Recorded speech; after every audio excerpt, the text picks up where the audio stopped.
Happy live stream number 24. 24. What is the significance of that? My wife has her iPad on in there with the stream, and I can hear it. So 1 second. I got to turn that down.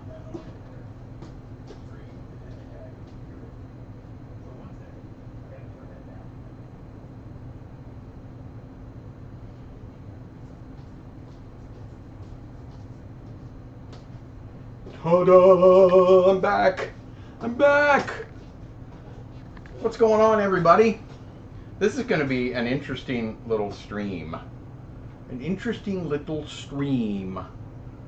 Because it is live stream, there's no significance to 24. Except for the fact that it's my favorite number. Bonnie is here 1 minute early this time. Yeah, I am a little early today. When I'm only a few minutes late, I'm really early. Hi, Mike and everyone. Hey, Jeffrey.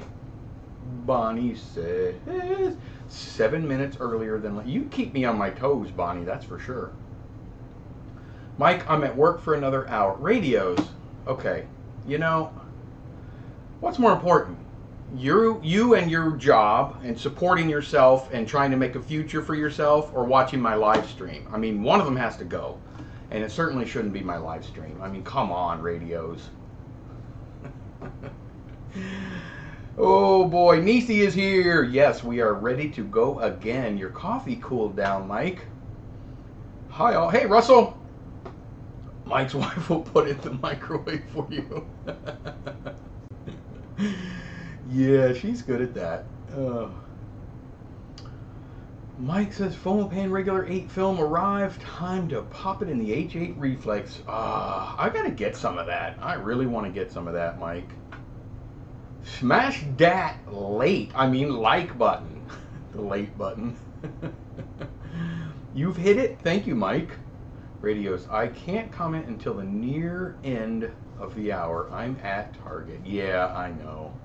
I know. I definitely understand everybody has a work life and a regular life outside of YouTube. If you can pop in, I appreciate it. If you can't, you know what? It's just, I'm just a stranger on the internet. I don't blame you. Nice office UK.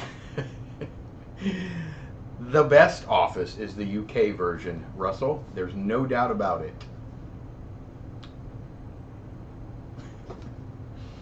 Probably the best series I've ever watched in my life. The original one. 2 seasons. So will this be a 24? Yeah, okay, so there it is. So Bonnie, I don't know if anybody saw, Bonnie left me a comment. Live stream number 24. Tiny bit of significance because I am none other than Filmboy24. And so she suggested a 24-hour live stream.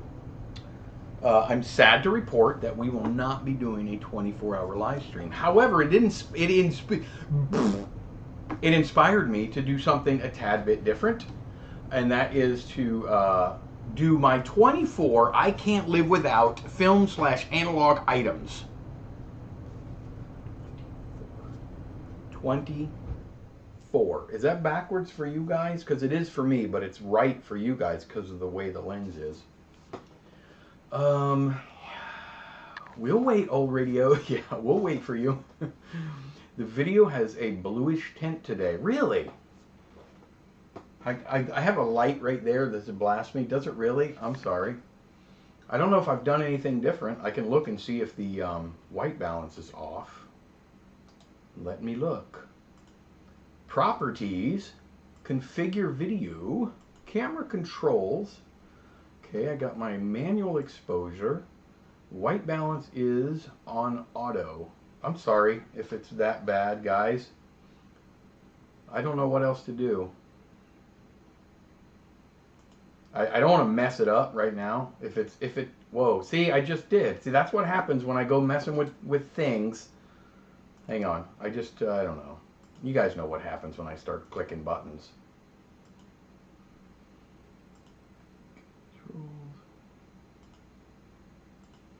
Woohoo! All right, that should get us back to where we need to be, hopefully. Okay, all right, we're gonna have to leave it. I'm sorry, Nisi. Okay, this whole working thing sometimes gets...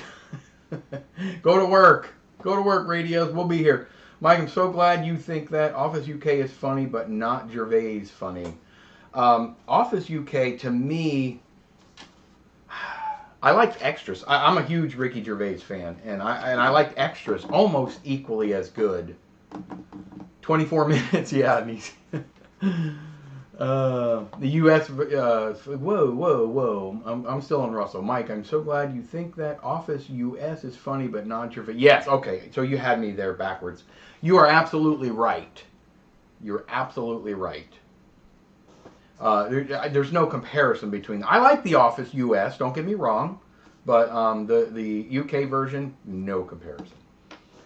Looking forward to your list. Well, this was a tough one because I have so many things in my life that bring me joy in this expansive world of film and analog.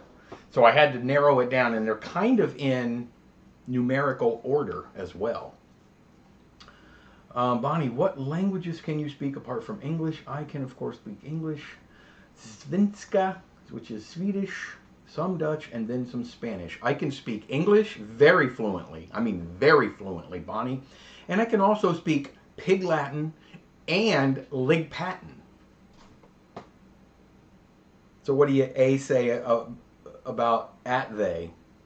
So Lig Patin, my uncle invented Lig Patin, and that's where you take two words and you reverse the first letter of each word. So this is Mike's house or Hike's mouse. I cannot speak any other languages. I took a couple of years of Spanish in high school, and it was a lot of fun. I love the Spanish language. I know a couple of words. That's about it. Mi nombre es Miguel. Y vive en Estados de Unidos. I don't know. I'm going to just mess up a beautiful language. Looks okay to me. Okay, good. There you go. Much better. Jeffrey, thank you. Bonnie, could be the screen. I have 3 monitors. It looks different when I switch the monitor and the stream is on. Okay, yeah, check your monitors. It's better now. You don't look see. You know, there is actually an inside joke there, Nisi, that you're not aware of. I get seasick very easily. Even just riding in the front seat of a car, I get motion sick very easily. Hey, Ken, how are you? Has anyone tried to replicate Technicolor processes at home? I have not. But Technicolor processes, Ken, do you mean, I don't know if do they have a specific process for processing film? I thought they were more of an enhancement process, but I don't know, I might be wrong. There's Manny, how are you? Good morning, sir. It is afternoon to me, so good morning, afternoon. Motion picture sickness. So yes, this live stream was kind of a little bit inspired by Bonnie's statement to me to do something a little different for live stream number 24. And you know, funny aside, a lot of people don't even know where the 24 comes from in my moniker. I don't know that I've ever talked about it. It is not 24 frames per second. I've been a fan of 24 for many years, several decades in fact. So there's your hint. That's all I'm going to give away. See if you can figure out where the 24 comes from in Filmboy24.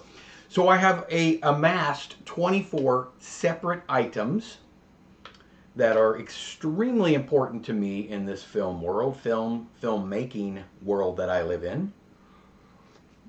And my wife actually gave me the overall idea of this after Bonnie's suggestion. She says, well, do something with 24. Do your 24 favorite things, or 24 this, or 24 that. So there's where we're at.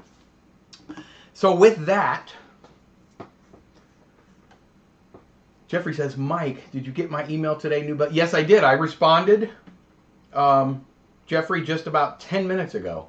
And very cool camera. My sister actually got me one. I put it in the email. She got me a Bell & Howell 220, but it's a roll film 8mm. Jeffrey got a camera. Maybe I'll let him tell you, but nah.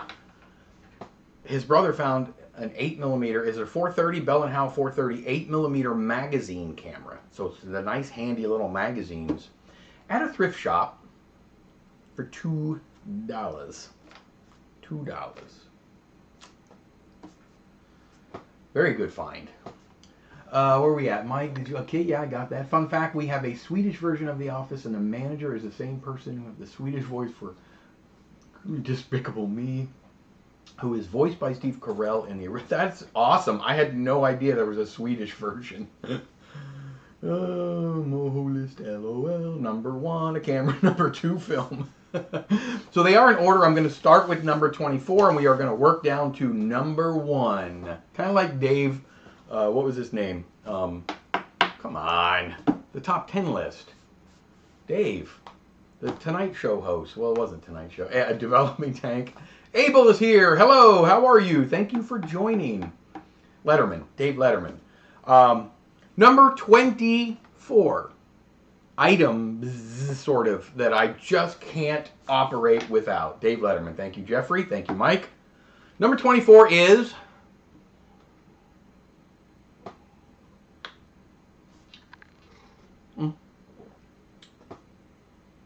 coffee. I mean, it had to be on my top 24 list. I'm a coffee junkie. There it is, Jeffrey.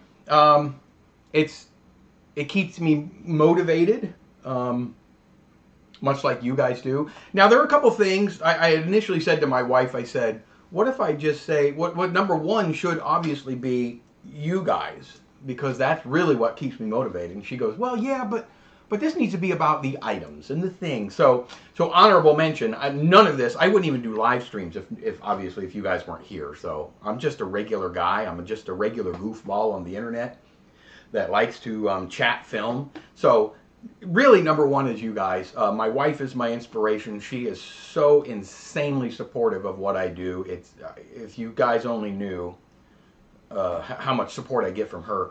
But without you guys, I couldn't do any of this. I can promise you that. I would just be shooting my own little films and just goofing with it. But this has really gotten big for me, and it's let me expand a little bit. So thank you. Number 24 is coffee. Number 23.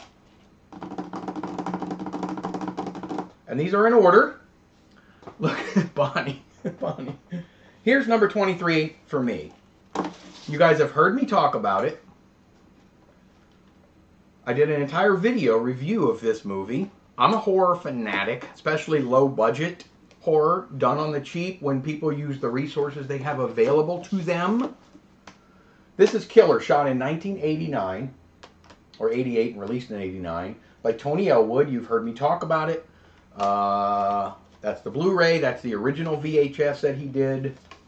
I have the t-shirt, I have the mug, I have the trading cards. Very big inspirational movie for me, shot in Super 8. You guys remember we talked about the 200-foot magazines where he would buy a couple of the 200-foot magazines and put them in the camera when his investor showed up? That's innovative filmmaking to me. That's making do with what you have, being bigger than what you are, and just making it happen. So Killer, the movie, shot on Super 8. I can't remember the kind of camera he used, but if you look at my review, I think I put it in there. That's number 23. What do I... Bonnie. Number 4, developing chemicals.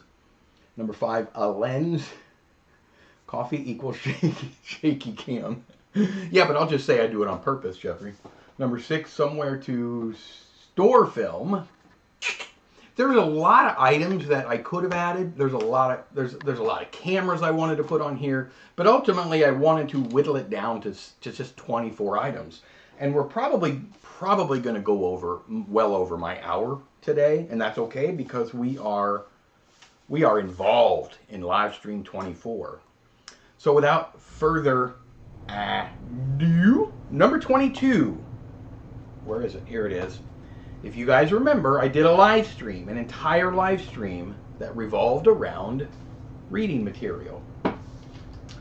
That is my all-time, we'll call it number 22 must-haves on my all-time list of things that need to be in my life, film-related. The book, the giant book of movie photography. I bought this book about 25 years ago. And it is just chock full of stuff. Just film stuff. Just really cool film stuff.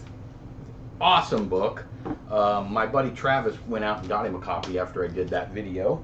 I recommend that you get yourself a copy too. You won't regret it. We'll call that number 22. Counting them down. I need a swig. My sister bought me this little mug. My sister Tina. Canon lens. See that? Good mug. Russell says I'm starting the process of trying to write and make a feature-length horror. It's pretty daunting. Also, I can only afford to shoot digital. Boo. You know, Russell, there is no shame in that. And I started the process about 200 times of writing a low-budget horror film. And I'm still currently in the process of a low-budget horror film that I think could be a lot of fun. I'm about 30 pages deep in it right now. That may sound like a lot, but I've been writing it for about 4 years. So, yeah, it's in script format, but it's a lot of it's a lot of rambling. So what I want to do is get to my target around 90 pages, print it, start really scratching it out, and then get to my eventual 15th draft and get it down to about 75 pages and be done. Good. Celebrate 24. All right, Bonnie, what's number 7? A $12 can of... Yeah, you know what? You and your $12 cameras. Saw an H8 Rex with a magazine mount a few weeks ago. I think I saw that. Was that on eBay? If it wasn't, it should have been. Let's go to number 21. 21. It's over here.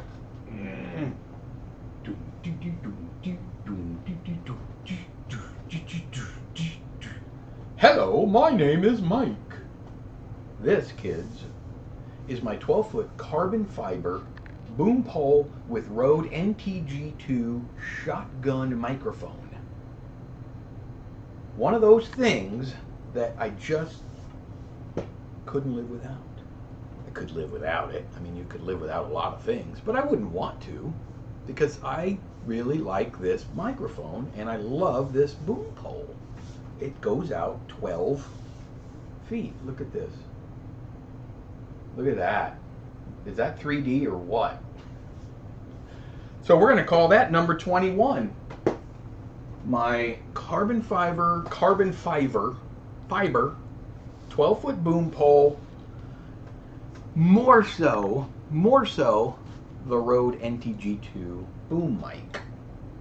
That's been used on several occasions on several movies that we shot. And by the way, speaking of that, back to Russell, no shame whatsoever in using digital. I love digital. I'm going to tell you I do. Every short film, and I've done a lot of them, that I've been involved with were digital. Now I'm going to change that because I'm a film fanatic. But let's not kid ourselves. When you get a digital camera, you can shoot pretty much anything you want and it's relatively inexpensive. So Bonnie says there is the book that I kind of want to make a movie based on, but every time I start to write I just become bored. You know, Bonnie, that's a good point because it's very difficult for me. I have this wandering brain, and maybe sounds like maybe you might just have a little hint of it as well. But I get started and then I just start drifting off and doing other things. It's very difficult for me to stay focused. You get the pun? Okay, what are we at? Airy 16, CP 16. There you are, Bonnie, going at it with your top 10 list or 24 list. Hey, Jeffrey, careful you don't stick the lens mug in the dishwasher. What I need to be careful of is that I don't put the wrong one in there. I have, bear with me, I just moved my light. Oops, sorry, okay. This one collecting dust. Now this is a real lens and it's got a follow focus ring on it. But look at this. You do have to kind of be careful. Real, not real. Very, very similar. Love this lens. This is the old EOS mount that we used on our 7Ds and on my T2i and whatnot. I don't use it anymore, really. Trying minimal casts and locations. That is peak right there, Russell. Good job. There is a lot of great horrors of late with 2 to 3 cast members. St. Maud being my fave at the moment. I have not seen St. Maud. I have heard of it. But Russell, you are on the right track, my friend. Definitely on the right track. You got to find minimal cast, minimal locations, locations that you have available to you at low or no cost. Use things that are available to you. You know what in kind means. When we were writing the budget for the feature that we were going to shoot, we included a lot of in kind things, which are things that add value to your production, but they're free already to you. A clapperboard, Siemens 16mm magazine camera, a film shield, a Polaroid. Yeah, Bonnie, you could go on. That's what I'm saying. I could go on forever. So let's get to number 20. Number 20, I'm not going to show you in person. Here I have a photograph. Here is number 20. It is my lights. And there they are. That's the primary lights that I use. I did a review on those. I'm not going to shamelessly plug my Amazon link again, but it is in the review. That is those Neewer. They're a couple $100. It is the Neewer 660, I think they're called, lights. I love them. They're adjustable. You know, the range up and down. I use them for everything I do. So I really like them a lot. A lot. So I put them on the list at a big fat number 20.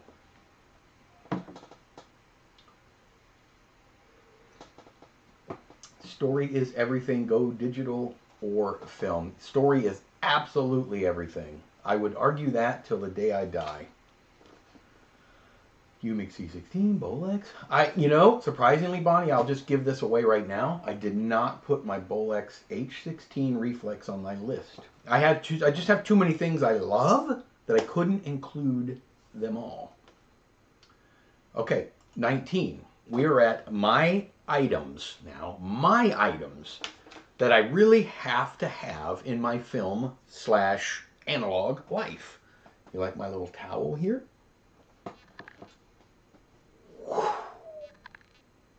Now, I did put light meter and or light meter app. This is my Minolta Autometer 4F. It's an old one. It's old, but it's extremely accurate. I got this from a friend of mine a while back, and I love this little light meter. It's just a very basic digital readout. It does cinefilm and still film separately. If you don't have a light meter, at least get a light meter app. I will admit I use my light meter app way more than I use this light meter because you have to carry this. You're going to carry your phone everywhere you go. We all do it. I don't always keep this. Now, if I'm going somewhere to film something relatively serious and not just the backyard, then I will keep this with me. And a lot of times I'll compare the two and we'll find a good, happy medium. There we have it, number 19. Number 19. I've already written 18 things. Samsung 35mm Pentax Spotmatic. I have had a few of those, Bonnie. Those are great cameras. I'm still planning on sending you a UMIG C60. You know what, Mike? I'll believe it when it's in my hands. Russell, story and performances are the key. You can have the best equipment in the world, but if those two things are lacking, then it's all pointless. Everybody read that statement 2 or 3 times. Read it and then read it again and read it one more time. Because that is exactly right. Anybody, I'm sorry, anybody can learn to shoot something beautifully. Some people have a better eye or a better knack for certain creative aspects of cinematography. There's no doubt about that. But I could probably teach my Chihuahua to point a camera. And if it's a, Red Epic, it's going to look beautiful. But I don't want to just watch a beautiful picture with a pointless story to it. So have a good story. And there's Bonnie with some more beautiful ideas. Just bought a C16 at auction for 80. Is that pounds? I'm so bad at it. Pounds or euros, Jeffrey? That's well. Either way, it's a great deal. Really good deal. I took a course in writing children's literature. Where am I at? I took a course.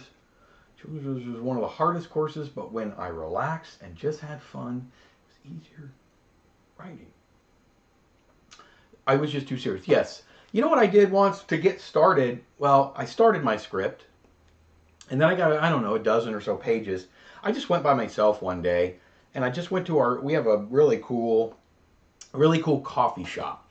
It's since expanded, but it's homey, and it's a nice little coffee place.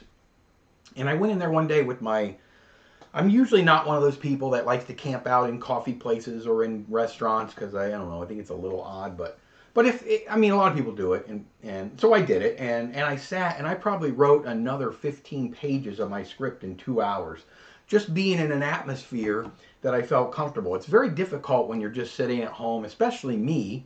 We have a small house, and I have kids, and there's a lot going on, so it was difficult to write, but once I got into an environment, I had a really good cup of joe, I had my iPad with the keyboard on it, and I just went to town, and I was able to get another dozen pages or so written. So it was fun. There, you have my, yeah, Bonnie, there's your 24 thing. Thank you. There's Butch Magnum. Love the Yashica 44 LM. Just recently did a test with some expired 35. Seen sold for $40 here in Sweden. Yeah, of course there was, Bonnie. Pounds, okay. I was right the first time. The sad thing is there are barely any 120. So yeah, there's not a lot of 127 left. 35mm loaded in the dark onto 127 paper. Hey, Gordon. Gordon, I'm trying to read your comment, but there's a little heart in the way here. Better late than never. I saw better late than, and then it just says NE. How could I not figure that out, though? Glad to see you, Gordon. All right, let's get on to number 18. Now, everybody's going to have their own opinion on this. This is my number 18. 18 of the top 24 items that I am glad exist in my life. It is my Vegas Pro editing software. This is the software that I have been using for years. I switched from Premiere Pro several years ago to Vegas Pro. They're both the same. They really are. I mean, editing software, once you get into the higher end, the more powerful editing software like this, like Final Cut and Premiere and Vegas and all of these, like DaVinci's, they're all this. They all do the same thing. They just are usually just different layouts. That's the software of my choice. So that is why it's number 18 on my top 24 list. I was unlucky when I shot my roll. I loaded the numbers in the paper instead of the numbers built into the camera. So it was off a little bit, Bonnie. I get that. Christmas is coming, Bonnie. We've all been good. So Vegas Pro is old school. It is. They're on 21 now, I think. For a while I was keeping up with all the updates, but it got a little expensive. So I'm on Vegas Pro 18 right now. Oh, you guys know what? My battery saver just kicked on my laptop because what I forgot to do was plug it in. And I'm going to do that before the battery dies and we don't have any more top 10 list. I mean, top, you know what I mean, 24 list. Okay. My screen just dimmed and I got a pop-up said battery low. So we're good. I just plugged it in. All right, what are we at? Number 17. You guys may have seen this before. Number 17 on my top 24. My Tascam DR05X digital recorder. Now, it's an inexpensive little digital recorder. It doesn't have XLR inputs like my Marantz, my old school Marantz. But I use this way more than I use any other digital recorder because it's easy. It just has the 3.5mm microphone input. But I used it for the first year and a half of my YouTube videos. I would leave it down here, and my lapel mic was plugged into this. And I used my T2i, my 1080p DSLR, with this. And then I just married the two of them in holy matrimony in Vegas Pro. I don't use this anymore because now my line in goes right into my 4K DSLR. But I do use this for all, and I mean all, of my sync sound work that I experiment with here on YouTube. When I try to sync sound to old crazy cameras and things like that, I use my little Boya lapel microphone and this little Tascam. So that's why it's seated comfortably at number 17 on my top 24 list. What do you got to say about that?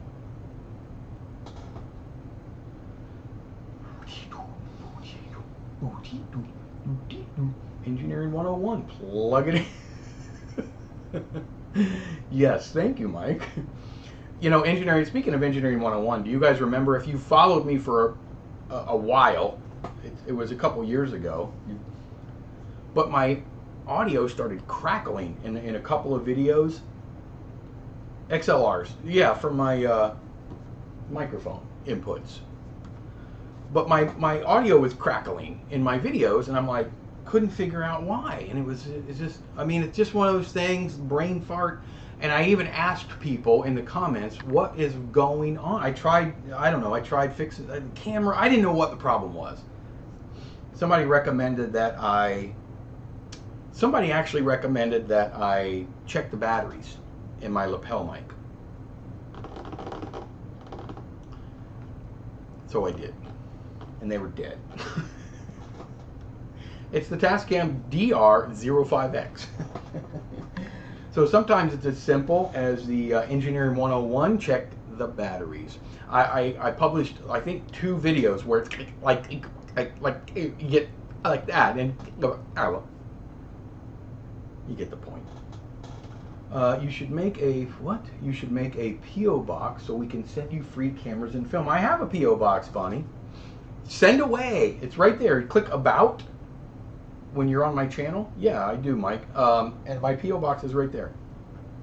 I like when you guys send stuff. I get stuff. My buddy Jake just sent me a box.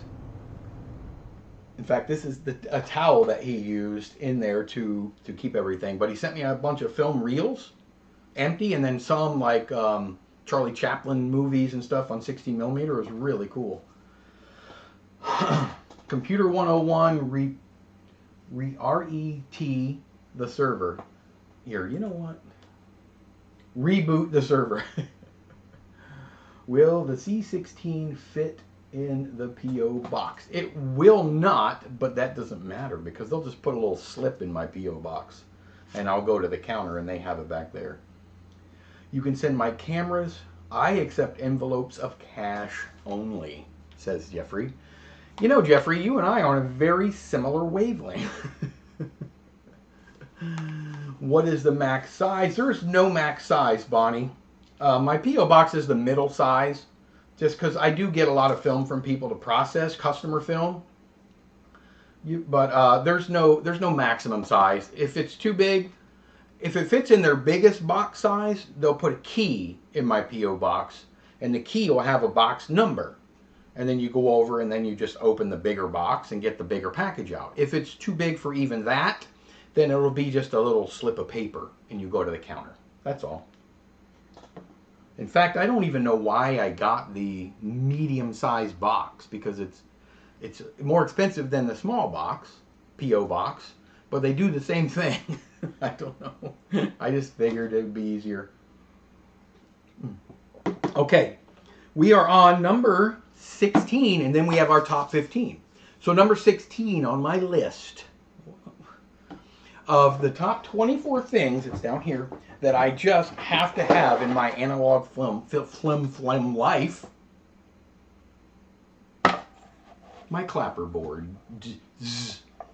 My current clapper board that I used rubbing alcohol on to get some permanent ink off of, and it started rubbing the words off.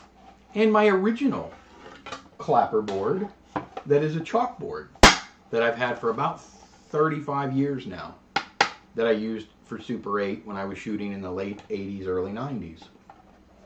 That I can't believe it still exists. I'm afraid to write on it because, you know, chalkboard after a while just gets like that smooth where you don't really won't come off if you write on it. So clapperboard, and these are cool.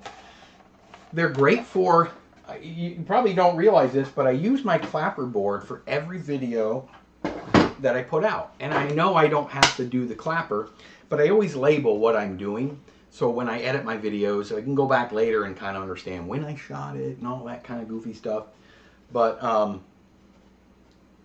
what I was talking about earlier, when I used to use this with my T2i, excuse me, I did have to slate just the front because I had to sync up my audio and my picture in post. And these are cool. These are even okay in a pinch for film work because it has this sort of this color chart on top. It has your gray tones here and then it has your colors over here. So it can help you color correct or color grade your footage later. But clapperboard, yeah, I know, you guys like the director. No one. Oh, my buddy Jupes. He's so modest. He's directed pretty much every movie I've been involved with. And I'm just thinking of this because I saw director. He's so modest, he didn't even like calling action when we were on set because he thought it was too director-y. He just wanted to make a movie and sort of just huddle in and get creative. And then, so sometimes we had to actually yell action for him because he was like, I don't want to get into all of that. But you have to. They have to know when to start. I love that guy. Craftwork is here. Hello, Mike. Everybody say hello to Craftwork 2K6. Then you may expect a roll of Coda Color 2 in a few weeks. We'll check if I can even, if I even consider. Okay, thank you, Bonnie. Did I see the Jaws clapper went up for auction? It went for an insane amount. The clapper is like pointed teeth, so cool. I love the movie Jaws. I have all 4, and the first 2 were really good. The first one especially. The 3 and 4 were ridiculous, but I am a huge Jaws fan. Probably one of the greatest films ever made. But I did not know they sold the clapper for an insane amount. Doesn't surprise me. It'd be like selling the Star Wars, the original Star Wars clapper board.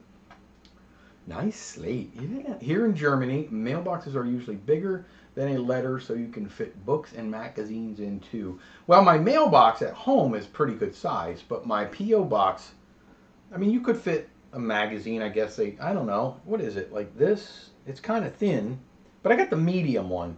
I don't know. It's probably like 5x7, maybe. I don't know. There is a lot of mics in here, Mike. Lots of mics. Love that it even has contrast and color references on. I know. I like that about that slate. Love the ones that also. Well, you're right. I do like those time code ones. I'd like to have one just to have it, you know, but I don't use time code, so I don't really need it. But they're really cool. Yes, Mike, my fave of all time. Yes, great movie. Great movie, Russell. The original Jack Dawson costume used in Titanic was on auction yesterday. I can't imagine what that went for, or it's going to go for. Just looked it up. Jaws clapper went for what? What? I mean, it'd be cool to have, but I can't imagine spending over $100,000 on a clapper board. Wow. Wow. Masking tape. Wait, it's moving. Masking tape could probably be used on the chalk clapper board too. Yeah, it could. Definitely. That's a lot of money. You are not kidding. How about we do the top 15 now, kids? We have made it to number 15. 15 on my top 24 most important items, and we're doing them in order. Working our way down to number 1. Number 15 is... We were just talking about it. My color chart. My color chart. I use the Spider Checker 24. It's a great little chart, and it has, it has a template sort of in DaVinci Resolve. Now, I don't really use DaVinci Resolve, the editing software, for much more than stabilizing my footage because it's really intense. I mean, there's a learning curve with DaVinci Resolve. I love it, and it's great for stabilizing. I'm sure it's great for editing, and it's probably great for color grading. I think that's where it really comes in handy, but it's so deep. It's different for film, way different for film than when you're doing video. But I originally got this because I felt like it could help me with DaVinci Resolve, but I have since backed away from that, and I just use it in my Vegas Pro software. There it is, 24 colors, true colors. You want to get a good one if you're going to get one. These are a little pricey. I can't remember what I paid for this, somewhere in the $100 range, probably 80, something like that. But it also has your grayscale on the back. See there? Now you can go all out, and they have cases for these, and tripod mounts for them, and all kinds of stuff. I usually just have, you know, Piper hold it for me, or my wife or somebody, or lean it up against a tree or something like that. You know, you just film it for a second or two, and then when you're in post, you can grade better. You can grade better. I use it a lot. I use it a lot, especially with my color film. I'm glad I have it. But in a pinch, you could use the clapperboard colors. I don't know how exacting they are. I don't know how exacting these are, but this is a very highly regarded color chart, the Spider Checker 24. Keep it in mind, I don't have a link for it, I'm sorry, but you guys know. It's by Data Color.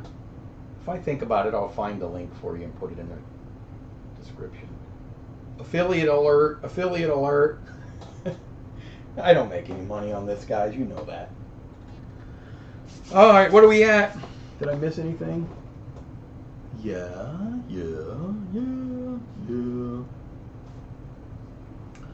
That's a lot of money for cameras and film. Yeah, it is. That's a lot of money for cameras and film. $109,000? I mean, think about it. For what they pay for a clapperboard, me, you, and everyone in this chat right now could shoot a feature film. On film. We probably have to do it collectively, but we can do it. I mean, $109,000. Who couldn't do it for $109,000?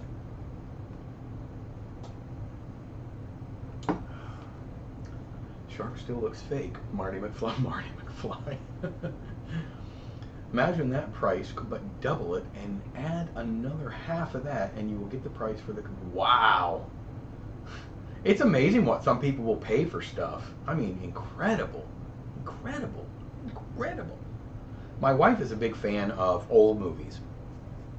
And I've looked up in the past. I don't think we ever bought anything, but there were people that were selling. One of her favorite old school actresses is Audrey Hepburn. She sort of looked a little bit like her when my wife was in her 20s. And my wife did a little bit of modeling. And so she's always been a fan of Audrey Hepburn. And you can find anything online. Now, I don't know how authentic a lot of stuff is. But we never, I don't know where this is going. But we looked up on eBay, and there were people selling like Audrey Hepburn bracelets or earrings or a bonnet that she wore or something like that. And I always thought it would be kind of cool. You know, my wife is a little bit, she's very simple. She's not material, but she's a little eccentric. She had the glasses that were, you know, like Ra's glasses, you know, like the 50s glasses, you know. And I thought it would be kind of cool if she had one of Audrey Hepburn's real, you know, hats or something like that. We never pulled the trigger on any of that. I wish I would have, kind of, but... Just looked again. It's expected to go for that high. It'll be up for auction between 9 and 12 of the November. Wow. Well, you have to let us know on the next stream or so, Bonnie. Well, I guess in November, what it goes for. Film memorabilia is very fascinating. I could do one for $109. Yeah, 109 pounds maybe. Number 14, director chair, megaphone, and herringbone knicker. Oh, don't worry, Mike. The learning by doing method is the most fun one, because that's how you get your own style. You are exactly right, my friend. Sorry, I need 110,000 minutes. No soup for you! Does anyone know that reference? No soup for you. 110,000 minimum. Yes, we could not do it for 109. Woo! No soup for you.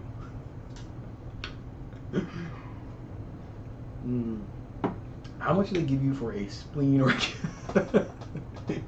Now you're talking. Who did that? Robert Rodriguez. Remember the Rebel Without a Clue book? Not Rebel Without a Clue. Rebel Without a Crew. He did a bunch of. Robert Rodriguez did a bunch of medical experiments to raise money to shoot his movie. Non-sponsored message. This is a non-sponsored message. Yes, nothing is sponsored on this live stream. Have you guys gotten any ads? I did find that there was a setting ticked. I don't know how it got ticked. I promise I didn't do it. But I unticked it for monetizing my video, my live stream. So hopefully you guys have not seen any ads yet during this stream. There may be some when it gets posted and you're watching it not live, but there should never be ads during the live. Have your wife seen L'arrivée du train, un garde de la ciudad? The arrival of a train at the Ciutat station. No, I don't think so, Bonnie. I mean, I don't know. She's not here now. They left. Was that one of the very first films by the Lumiere brothers? Ooh, interesting. Yes, Nisi. Yes. No soup for you! The soup Nazi. Oh, Seinfeld. Best I can do is 109 Svenska kroner, Swedish crowns, Sik. Bonnie, you got me. Yes. It was the first. I'll have to ask her. I don't know if she has seen that or not. I only have some worthless. Me too. No ads. Good. Okay. No ads. No ads. No ads. There was an ad last week. I'm sorry or a week before, during the middle of my actual live stream, and I did not know that was going to happen. What are we at? Number 14 is right here, kids. Number 14. My Kodak Press Tape Universal Splicer. I use this on virtually every single film that I process. And the tapes are coming out. You guys have seen them. You guys love them. You guys know them. They're very simple. They're very inexpensive. And they work wonderfully. I've been using these splicers since the 80s. And I do have a guillotine splicer for Super 8. I have not done a video on it. I would like to. They're fun as well. But I like these press tape splicers. Perfect for adding leader to the head and the head and the tail of your film. I've had this particular one. I have a backup one as well because they are so inexpensive. They're like 15 or 20 bucks. But I have had this one for a lot of years. And I do, like I say, have a backup one. If you pick one of these up, if you're a fan of these kind of splicers, what you want to make sure is that it has the little plunger thingy. It sits right here. I've seen a lot of them on eBay, and sometimes this little slot in the front is empty. You want this little stick. It's hollowed out on the end, and it's for putting right over the top of these little perforation thingies right here to kind of push the perf down flat, the tape perf. So keep an eye out for that if you want one. That's number 14 on my list. That's right, almost smack dab in the middle-ish. We're going to put you right back there. Number 14. No ads. You absolutely won't make a dime from us today. Dang it. Dang it. And that's about all I make on here is a dime. YouTube absolutely won't make it. Yeah, I know. No ads. Craftware might be only in U.S. I am from Sweden and have never gotten one. That's awesome, Bonnie. Lyndon is here. Hello, Lyndon. Those are great tapes. I love them. I love them, Manny. And I know you like them too. I remember you talking about them as well. Let's move. After a certain amount of time talking, I start losing my voice. So if I get a little hoarse, Wait, that was a goat. If I start getting a little hoarse, I'm sorry. Lyndon is here. Mike, you really should try the fully automatic Agfa F8S splicer. One press and you're done. That's the one that's motorized, right, Nisi? I've seen some motorized splicers. I would like to have one of those, just because. And I have some, I even have some of the little goofy ones. It's nothing more than just a little tiny block. Basically, it just cuts your film, and it has the little plastic, you know, spikes for the perfs. Hello, Lyndon. Barry? But Airy? Fun face. Social Blade thinks you make between... Oh, fun... I think you mean fun fact. Yes. Social Blade thinks you make between $3 and $53 every month from this channel. I will confirm to you, Bonnie. No. No. Motorized are for using... Oh, okay. Well, I got to look at that then, Nisi. Hold on. That's interesting. Let me write that down. Agfa. And then, Bonnie, I want to address what you just said. I wrote Agfo.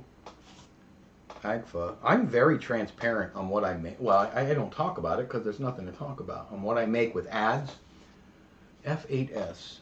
F8S splicer. All right, I got to find one. I'm going to check it out. Thank you, Nisi. You know, Bonnie, that figure, Social Blade is weird anyway. None of it's right. I make a little more than what they say. Very little.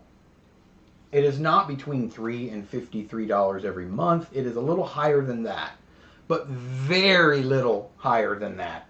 To the point where on ads alone, I think I don't, you know, you get a check every month from YouTube for AdSense if you sign up and if you have ads. Now, I do very few ads myself that you can place the ads.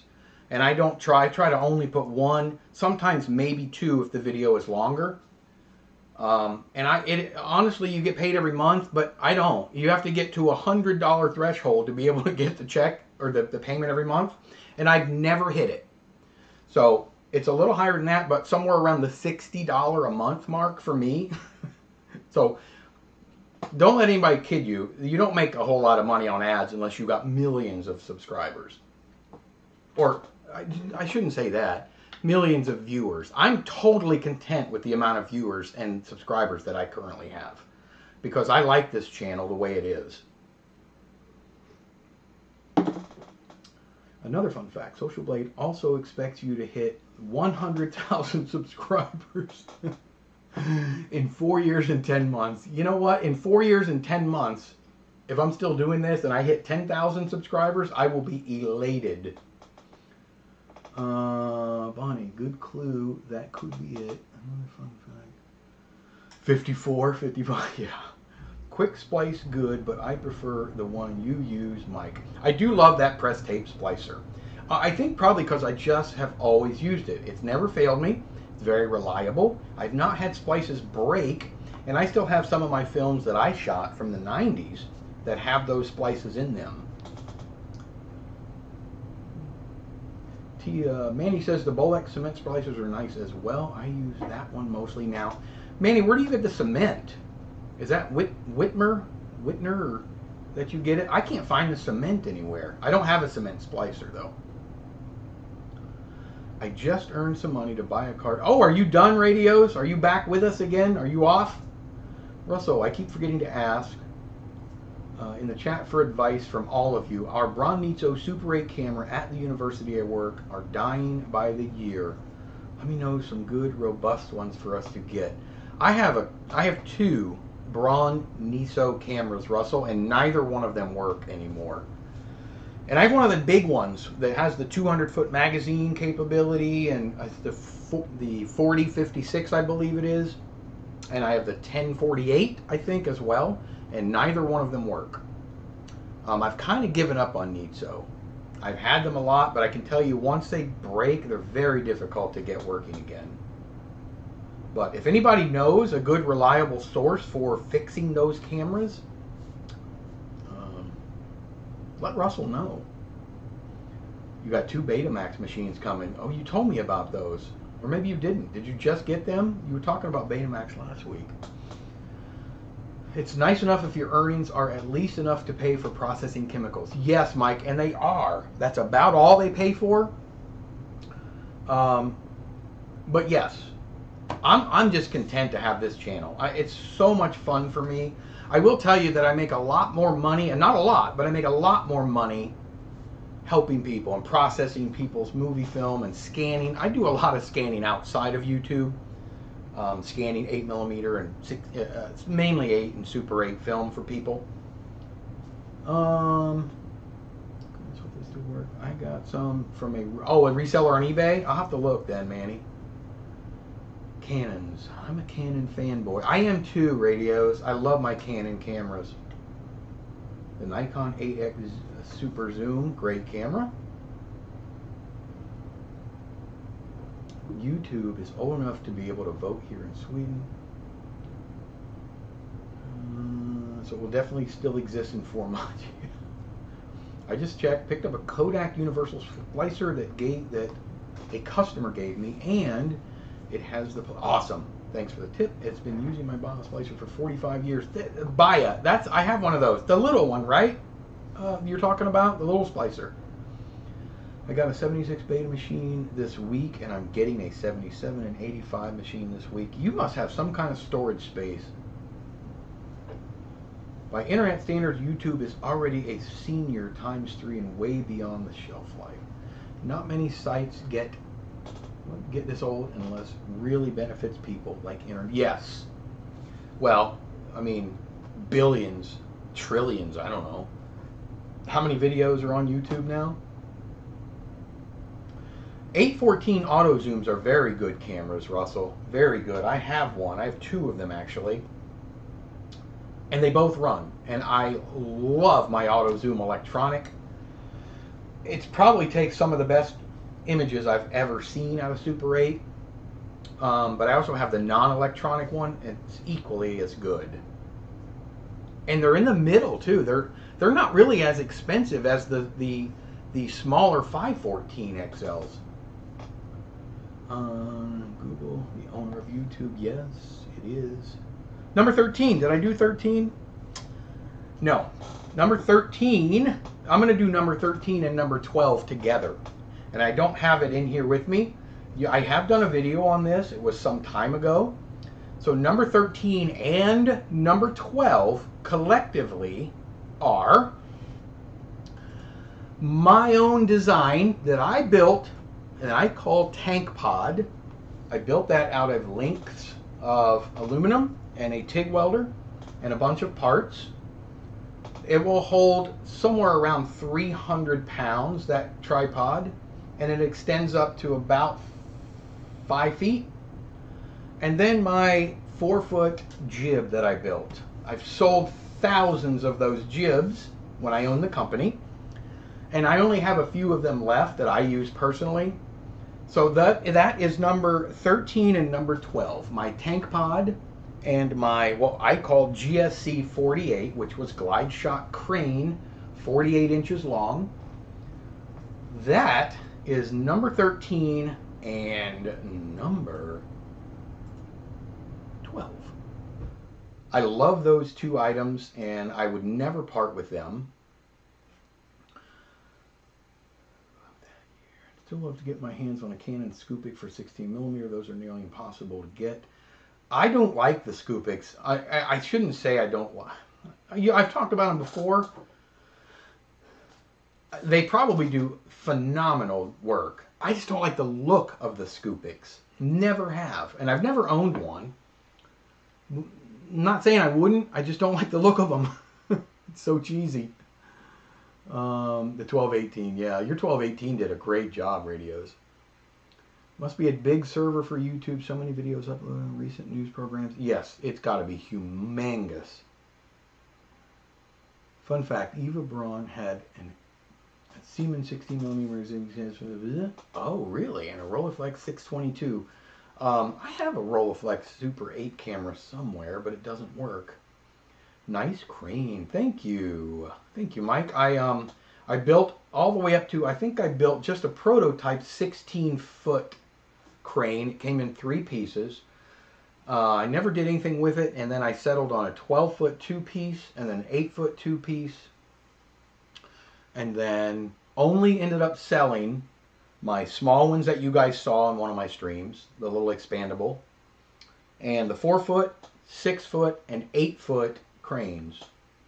I had so much fun doing that, and I did it for 17 years, getting jibby with it. Great sticks and jib. Thank you, Mike. I had a lot of fun doing that, and I sold thousands of those things to 60, I think it was 64 different countries. And finally did enough. Shinnon 133 PXL. I have a 132 PXL radios. Yes, Mike, I can see why the Scoopik is not for everyone. The look mainly comes from the non-change. Yeah, I know. It's funny. I always said the camera looks pregnant. It looks like a pregnant animal. The way it looks like the belly just hangs down on it. It's just not my personal style as far as looks go. That's all. I got to get going because, you know what? We're over an hour and I'm not even to the top 10 yet. Let's go right into number 11. And then all we got left is my top 10. Number 11 is another item that I don't have in front of me. It's over there. But I do have a photo. So let me show you number 11 on my top 24 items that I can't live without as a film guy. My Epson V600 Photo, my flatbed scanner. This scanner is a phenomenal little device for me.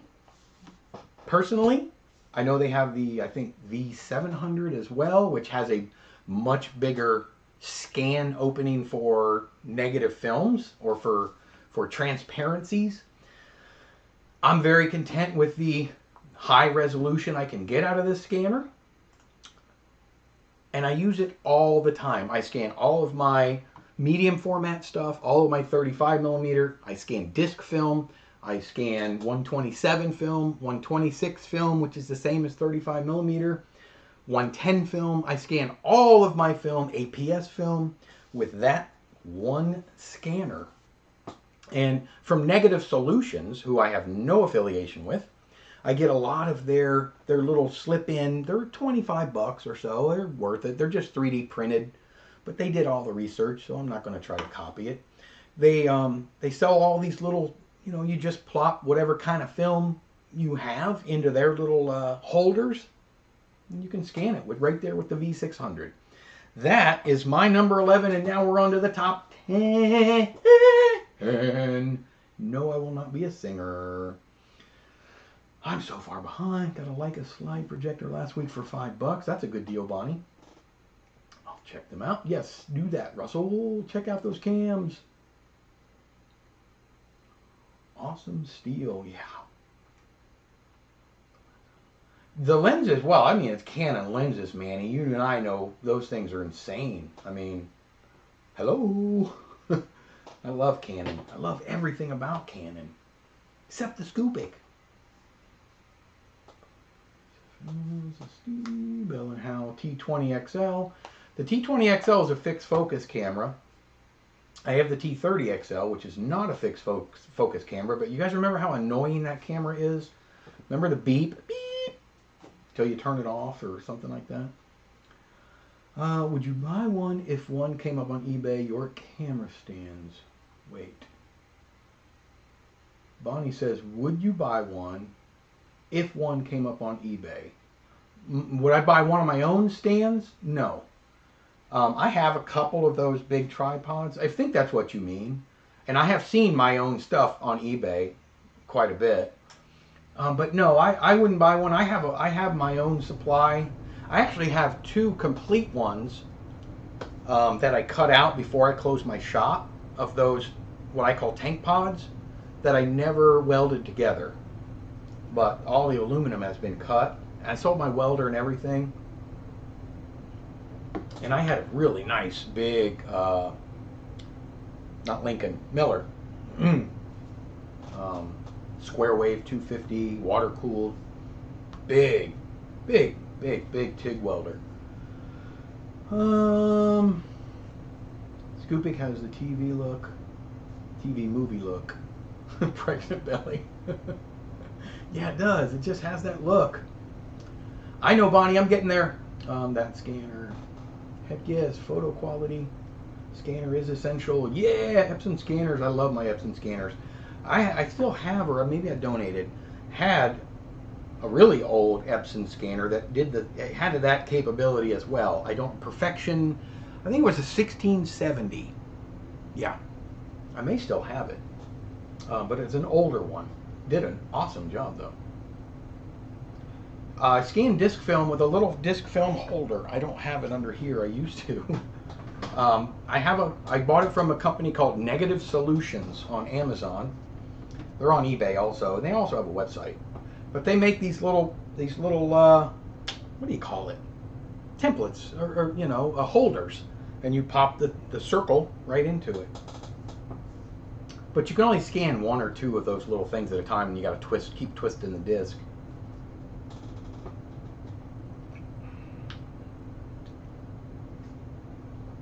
Yeah, they're better than their printers.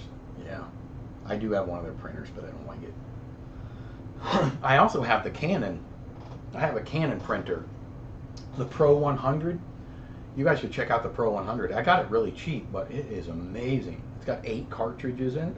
You know, it's a photo printer. Excuse me, I got hiccups. Good afternoon. Oh, hey, Coast CJ is here. Good afternoon, y'all. Just got home from work and shopping. Almost got a Super 8 camera, but didn't know the brand, so I didn't want to chance it. CJ is here. Do you know if you sold any to anyone in Sweden? Might be cool to find one.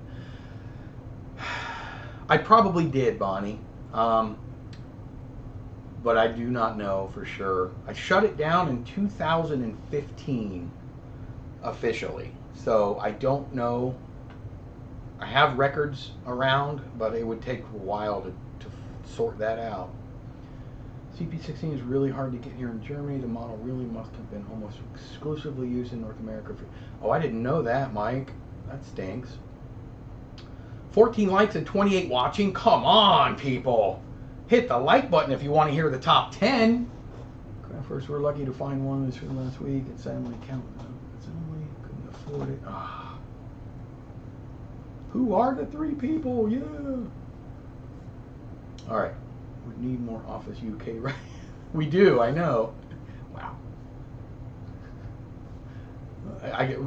It's Russell. My brother, I have an older brother, and he and I are Office UK fanatics. So we text back and forth. We don't always text each other, but we call, but we text constantly, at least every other day, and it's simply a quote. A David Brent quote. No, nothing else. Just a quote, and we'll do it back and forth. It's just a running thing that we have done for probably the last 3 years. Back and forth. Just a David Brent quote. What is the brand you used for the stands? What was the brand you used? No, the stands I didn't really sell too many of, Bonnie. I don't think I sold any of the stands. It was the jib arms. The stands I probably only sold a couple dozen. But they were my brand. Everything was branded with my stuff on it. Glide Shot. We need more references. I don't understand more that you don't understand. I think it came out in 2001. Radios. I don't know what year you were born. Okay, let's get to the top 10. Here we go, kids. We are 1 hour and 12 minutes in. Number 10. No, I'm not good at that. Number 10. Of the top 10 items that I just don't want to do without in my film life. If you saw my video on my favorite 35mm cameras, then you know that this, I'm a Canon guy, I know, but when it comes to my 35mm film work, this is my favorite 35mm camera. It's my Nikon F3. Can you see? Right now it's loaded with an expired roll of Kodak Gold 100. And I just wrote that on the back. And it's equipped currently with my Nikkor 50mm f1.4 lens. It's an amazingly solid camera. Amazingly solid camera. And I actually bought new light seals for it. I just haven't put them in yet. I've had this camera for about 5 years now. Not as long as I've had a lot of my other ones, but I've had it for about 5 years, and I got it for 50 bucks. And it came with everything. Lenses, a huge Nikon bag, the original flash, the original leather red case that you snap on, you know, everything you could think of that came with this camera. It didn't come with another viewfinder. I would like to get another viewfinder for it, but it didn't work. And at the time, the guy that was selling it and myself, I was there picking it up, and we couldn't get it to work, and so I got it home and I changed the batteries in it, and it worked. Hey, there's Jason F. I was talking about you earlier, Jupes. Guys, Jason F. That's who I was talking about earlier when I said Jupes and the director, and didn't want to say action. That's my buddy. So there it is, number 10. I'm going to put that down softly right there.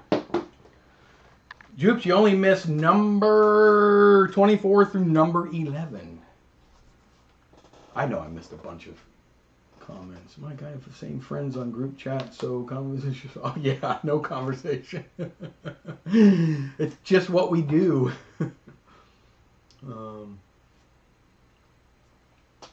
The F-Series is amazing. Yes, Mike, it is. Pentaxes are great.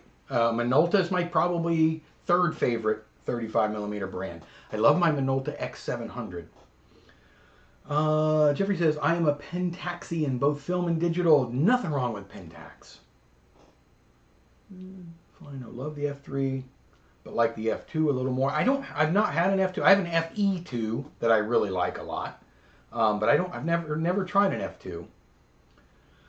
Well-used clappers. You know, Jupes, number 16. I'm going to show this to Jupes just because I don't even know if I have our clapper from before, but I think we used this on Riviera. But this is the one I use now. I showed this, number 16, and this was my one I've had for 35 years. The chalkboard clapper. So yeah, number 16, extremely well-used clappers. 50 bucks, yeah, I couldn't believe it. I kind of still want a Pentax LX. Yeah, Pentax, great cameras. Stas, greetings from Ukraine, my friend. Thank you for joining. Jeffrey is here. Jeffrey says, just won a Zeiss MovieCon. I have one of those, but it doesn't work online for 57 pounds. Complete with additional lens. It's the uncommon shake version. You are lucky. You are my lucky. Oh, nice. Congrats. Jeffrey, congrats. That is a sweet deal. All right. Number 9. Number 9. We're kind of in the same region. There it is. Number 9. My Olympus XA. Olympus XA. Ready? 35mm camera. Why is it number 9 on my list? Well, I love the camera. It's currently loaded with, what do I got in here now? Oh, Ilford Delta 400, black and white. And I took it with me yesterday, in fact, back over to the park. There's a carnival going on. Just shot a couple of photos, but I did take some film over there, some Super 8.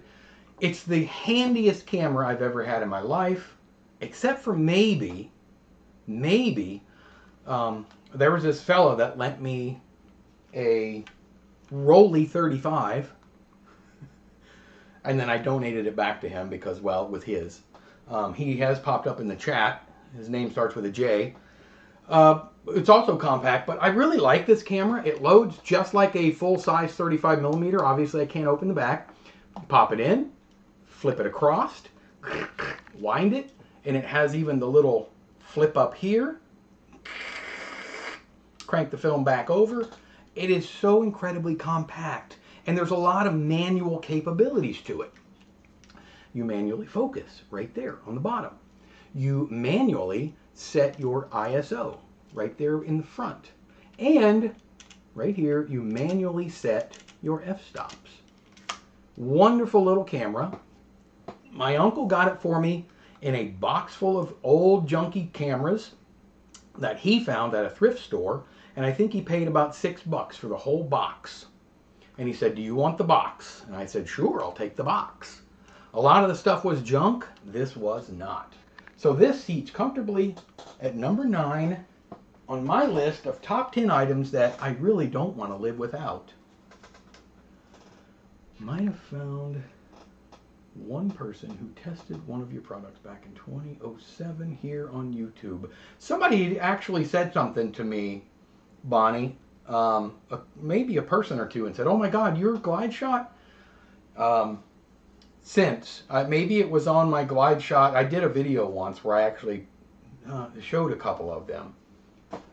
Number 9. These compact 35mm point and shoots were such a trusty companion in the 90s. My parents always had one with them. Yeah, I have a couple of the Olympus, the Zoom ones. They're really cool too. Never seen those compact ones with full manual. I know, I think that's what I love so much about it, is all of the manual settings, Mike. So let's go to number 8. All right, Bonnie. Number 8 is here.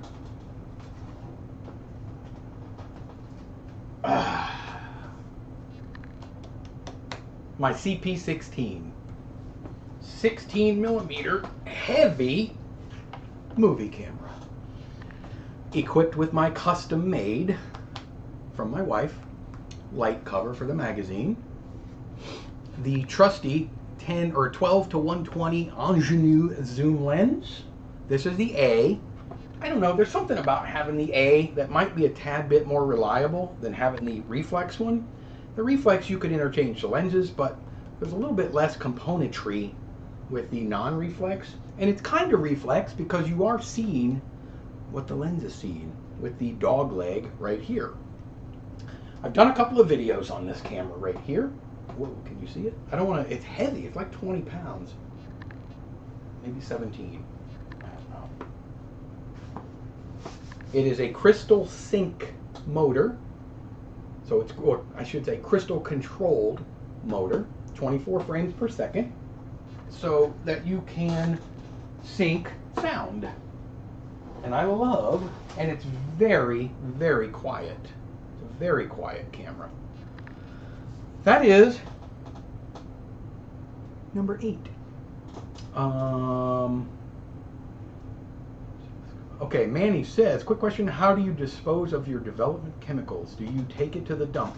Well, it depends on what it is. We have certain restrictions here, so yes, some of it I do, some of it we are not required to, Manny. But you can. There is a chemical dump here where I'm at.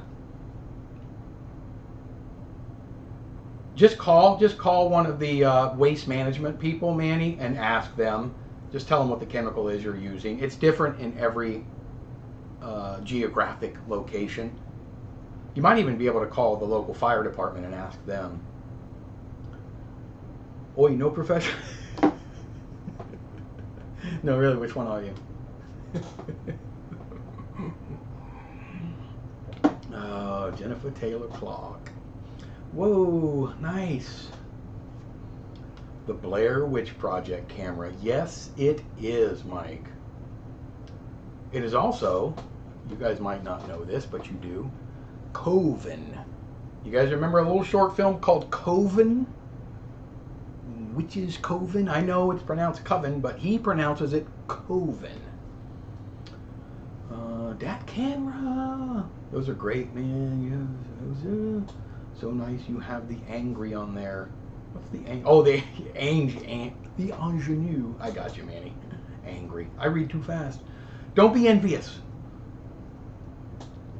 I tried to search if anywhere available auction sites and found your LinkedIn, and it still says you work for Glide Shot Industries. Yeah, LinkedIn I have not changed in, well, obviously years. Yeah, I don't ever go on LinkedIn, ever. I have connections on there, but I don't even know what it means. Thoughts on APX film? Is that the I'm thinking APS. Is that the film that's inside the cartridge even after it's developed. Bonnie? Curious on that. I used to take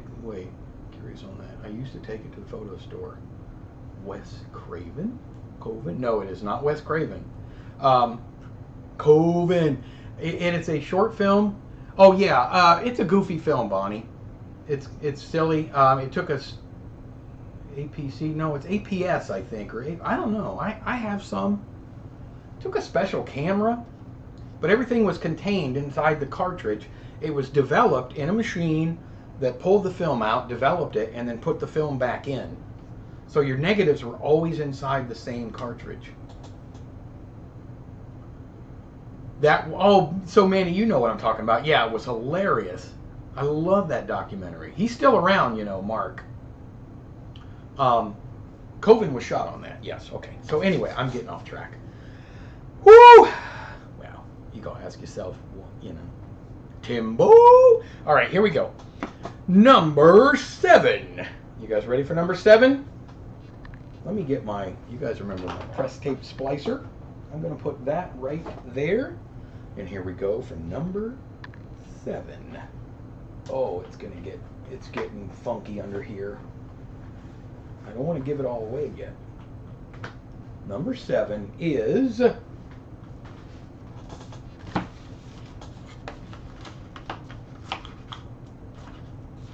Whoa!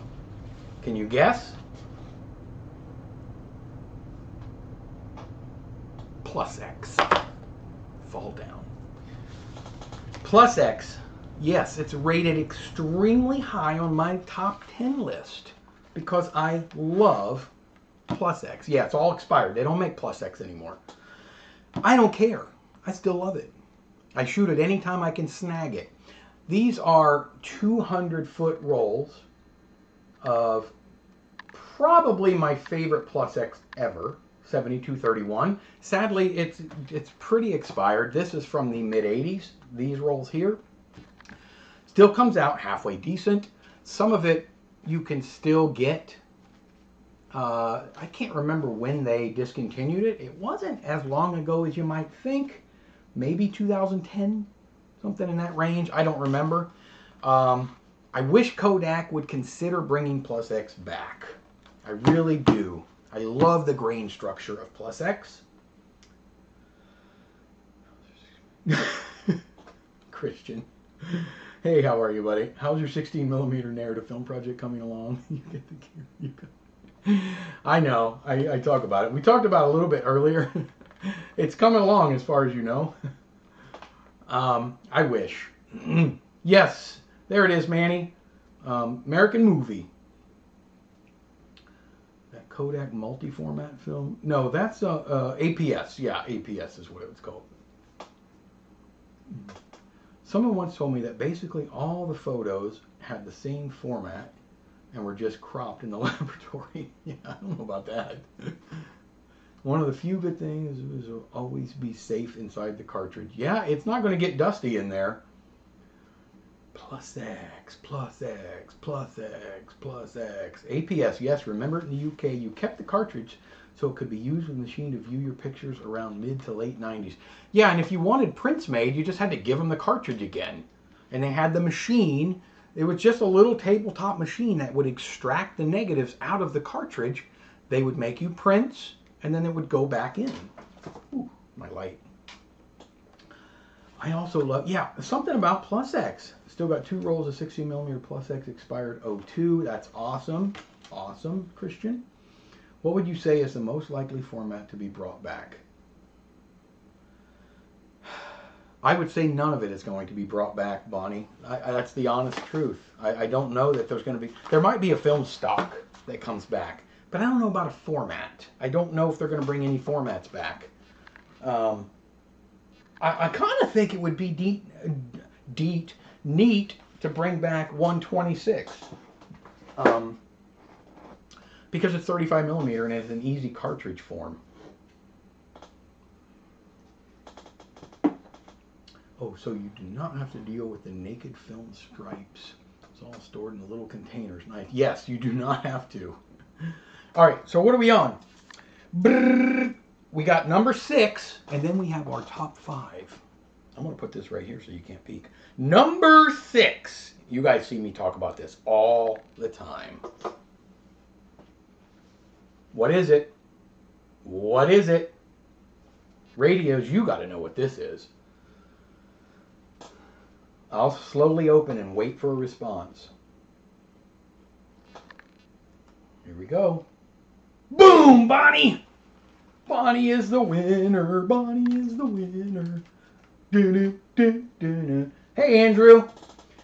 Any good resource or go-to guides for loading 8mm Bolex for the first time? I don't think I did a video on the Bolex. No, I did not. But there are videos. Actually, there's a good one. There's a young lady that does a Bolex loading video. Look on YouTube, Andrew. There's a good one. I think she's doing it for her students. I think she's a teacher. And it's a good video. She shows very intricately the best way to load a Bolex. They're really not hard to load, by the way. Get some practice film, though. The Canon 514 XL, number 6 on my top 24 list. I use this camera a lot. A lot. It just doesn't let me down. It's a good, strong, powerful little camera. It's very automatic, which is its only drawback as far as, well, okay. Well, let's not get into the drawbacks. It's number 6. I love the camera. In fact, I shot a roll of Plus X just yesterday in this camera that you guys haven't seen yet. And if it comes out well enough, you will see it. Filmmaker first, boss second. I am way behind. Canon. There you go. Yep. Canon. Mica Super 8 camera. 815 XL. Used mine earlier today. Go Bonnie. Go Bonnie. Filmmaker first, boss second. That's right. Ooh, yeah. Ah, yeah, the 514. I always get the Canon model number mixed up. They have the 518 too, which is a lot cheaper, but I would actually like to get one. I also want the 310. I know it's too expensive for me right now, but lots of YouTube videos on loading 8mm. Yeah, and by the way, loading. Wait, did you say? Hold on, let me double check something. Did you say? Jeffrey, I can't remember. Did you say 8mm H8 or the Bole? I'm confused. Oh, it's so easy for me to get confused. I'm sorry, I can't find the comment, but what I was talking about, she was loading an H16, so I might be wrong. But he's right. There are tons of videos that show how to load them. APS had a magnetic coating on the back of the film where the photographer chose one of 3 print formats and the Kodak processing machine decoded it. The negatives are, as you say, all the same size. Thank you for that, Jeffrey. You are welcome, Andrew. This is a great group right here. If I don't know, which typically I don't, this group does. I have a 518 SV, but manual exposure doesn't work. Oh, water got in it. Water. Thanks for clearing that up. Is number 1 Piper. Just hope she can breathe under the blanket. Piper, settle down. Piper is not here today. She would have jumped in already. Thanks for clearing this up. Depends on the camera. The H8 is the same as the H16. Yes, if it's the H8, then look, that lady's video would be very helpful. Have to look at it. Yeah, Bonnie. What Bonnie said, they're really easy to load, but just get a roll of practice film. Just get some cheapo Kodachrome or something and practice. Forming the loop is the hardest part, but it's easy. Just make sure. Year. What camera are the ones I mentioned in my comment on your latest video do you not have? Wait, what camera of the ones that I mentioned in my comment on your latest video do you not have one that is working? Whew, that's a good question. I don't know which, all the ones you mentioned, Bonnie.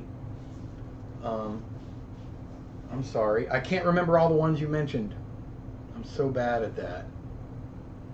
No, Piper's big sister is not here either. There is a carnival, and they went to the carnival. My wife took them over there. They all met friends over there, and I may go over there after the stream. Was it a good year? Okay, 87 was a good year. Yes, it was an excellent year, Andrew. What camera of the ones? Oh, I already read that. 8mm on Bolex is what he asked for. Okay, so the B8 cameras, and the P cameras, those are a little different than the H's. But they're all really easy to load. Yeah, the D8L, they're all very similar to load. Feeling chilly here. Can you hear my fan? I can't hear. You guys know I can't hear.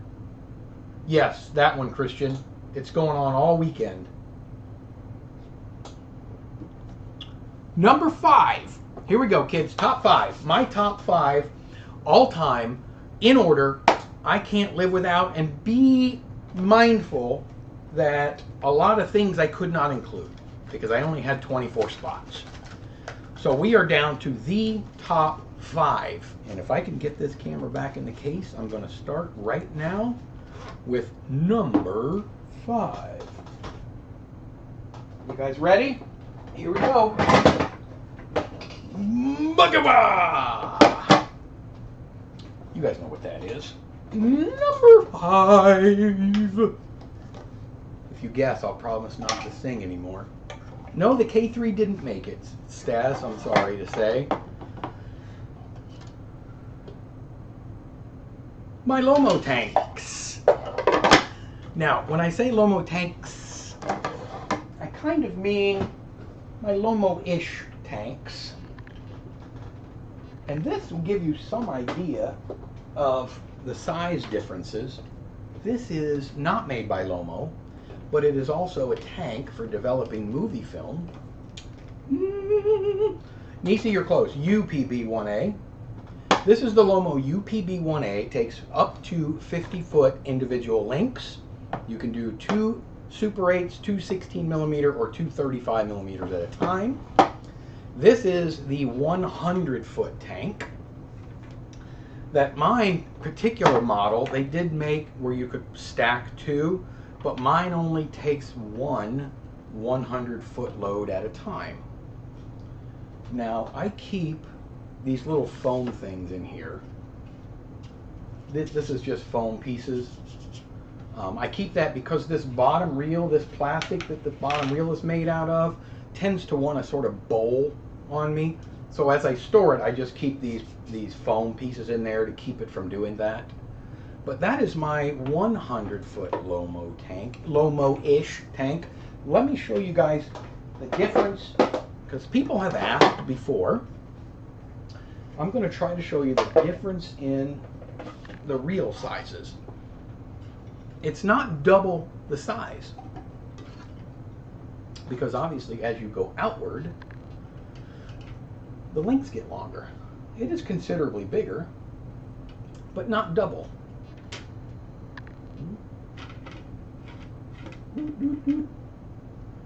100-foot, 50-foot.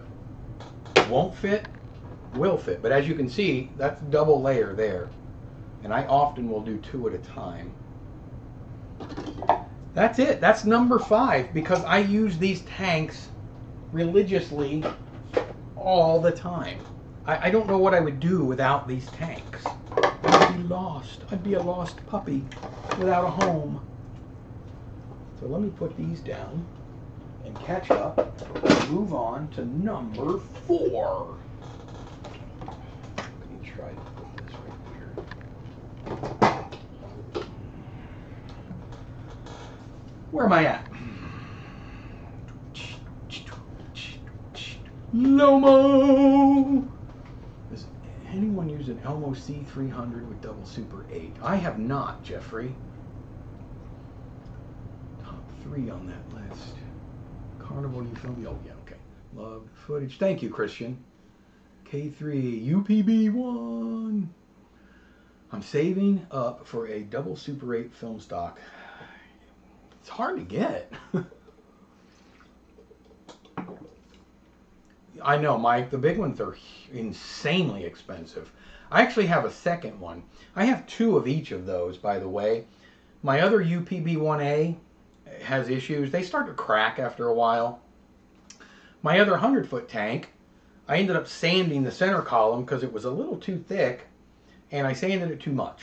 So until I can figure out a way to fix it, now instead of 16 millimeter, it's more like 14 millimeter film. So I can't use that one right now. But this one works fine, as long as I keep those spacers in there and that bottom doesn't sort of bowl up too bad. Have several stops. You know what I'm talking about then. In a world chock full of Chinese clones for almost everything, why do Chinese factories not produce clones? I don't know, Mike. I don't know. There has to be a way. 50 Nisi says the 50-foot tank is on its way to me from Poland. Congratulations, Nisi. And I only dream about something like this, 30 meters. You know, I got mine a little cheaper than that. I've had them for a while. I think I paid $500 for one and maybe $600 for the other. But now they're just almost untouchable. I don't think I could pay what they're asking now. The resellers for I know. Thanks for crying. I want a 100-foot Lomo would make life so much easier. I know. I just didn't want to cut the film in half. I really hope film 3D prints these. Now there are plans for these, Mike, out there for 3D printed, but I've never seen any that actually work that great. Does the 25-foot fit in the 100-foot? Does the 25-foot? The little one will fit. Yeah, no, they don't. They're not interchangeable, Bonnie. The centers aren't the same. They just don't work right. I think that's what you mean. No, the lids would not fit over the center post enough to keep them light-proof. It wouldn't fit properly. I know, Mike. I thought about that, but it's weird. And, you know, there's a slit in it in the center for the film to tuck in, and I could cut a washer maybe, but it's so minute. I'm working on a couple of things, and hopefully, and the sanding, it's like, it's not uniform, so I got to figure it out. I don't know. For the one, it's $596. The other one is I know, Russell. They're crazy. The prices are kind of everywhere. First, to make my own tank, just need the spirals. Well, the spirals is the hard part, Mike. So let's go to number 4. This one's going to be a little funky for you guys, but number 4 is just something that I use. I won't say daily, but definitely weekly. And I'm so happy that I was able to locate it. This is the generic version, or the FPP version. Essentially, it's HC110. It's a black and white developer. I do so much developing. So much developing. And this stuff has essentially saved my life when it comes to developing. I used D76 for a long time, the powder, but it doesn't store nearly as well as this. This lasts forever. As far as if I develop for a few weeks and then take a month off, this bottle, this is a concentrate, and this will make gallons, by the way. And this bottle itself would just stores and lasts forever. Forever. Probably might, just because I like HC110, I think it's a little more contrasty. It's just the developer for me. Bonnie says, Aries, I just downloaded and 3D printed the missing bits from my Lomo this morning as I got ripped off on eBay. And eBay is tricky, Jeffrey. I've gotten scammed a couple of times. Thankfully, eBay usually helps you out.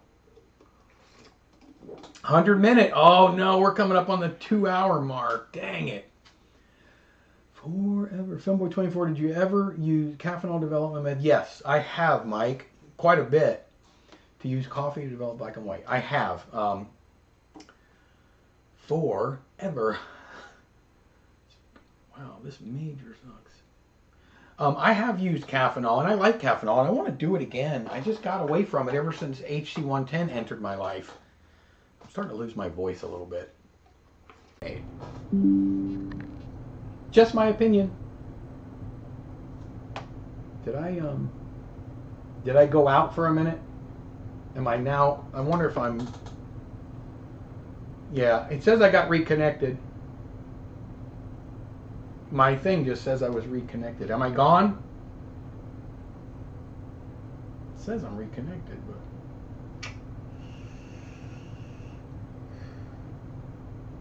Let me know if you guys can see me.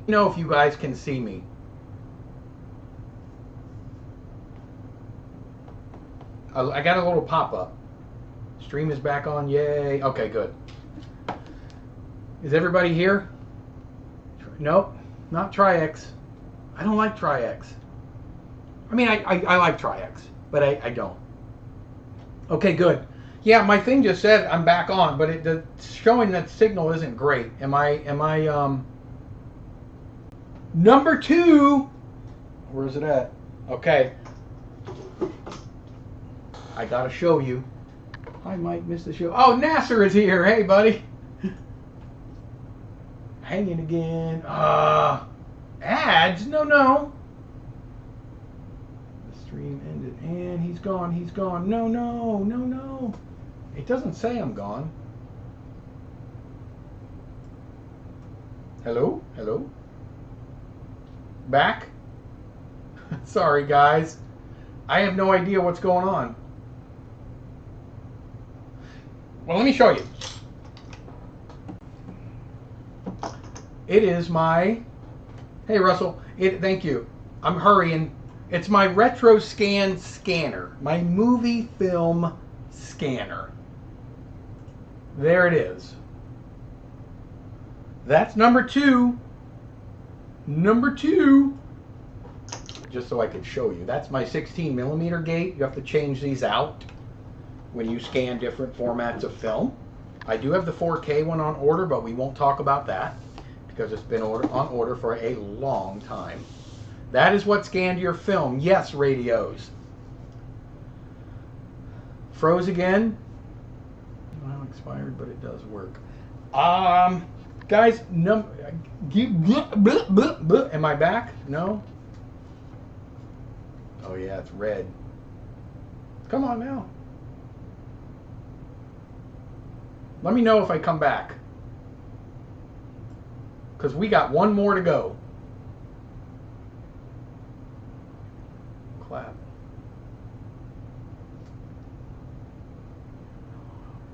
Definitely essential to cut costs and sending everything to scanning houses. Yeah. Oh, hey, I'm green. Wait, now I'm red again. Guys, I'm sorry. I think it just was long.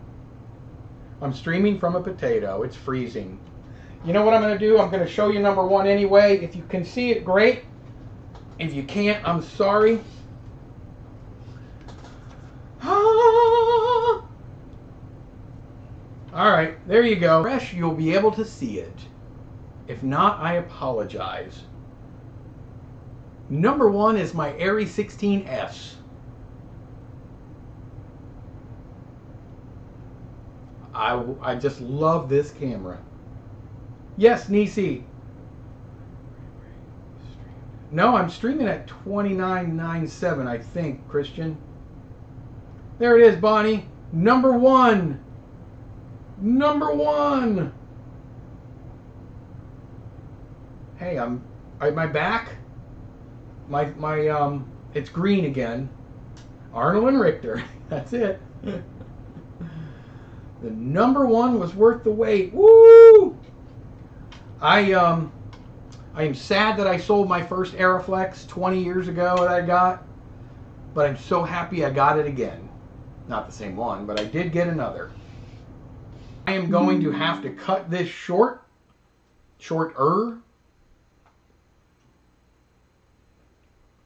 Reconnection successful. All right, while I'm reconnected, I'm going to let you guys know that I appreciate you more than anything out there. Thank you for tuning in. Thank you for putting up with me for almost 2 hours on this crazy live stream. Way of saying you all had way too much fun. Oh, you got an ad. I do not understand the ads. Back in the early 80s, you still cost a fortune. Yeah, I know.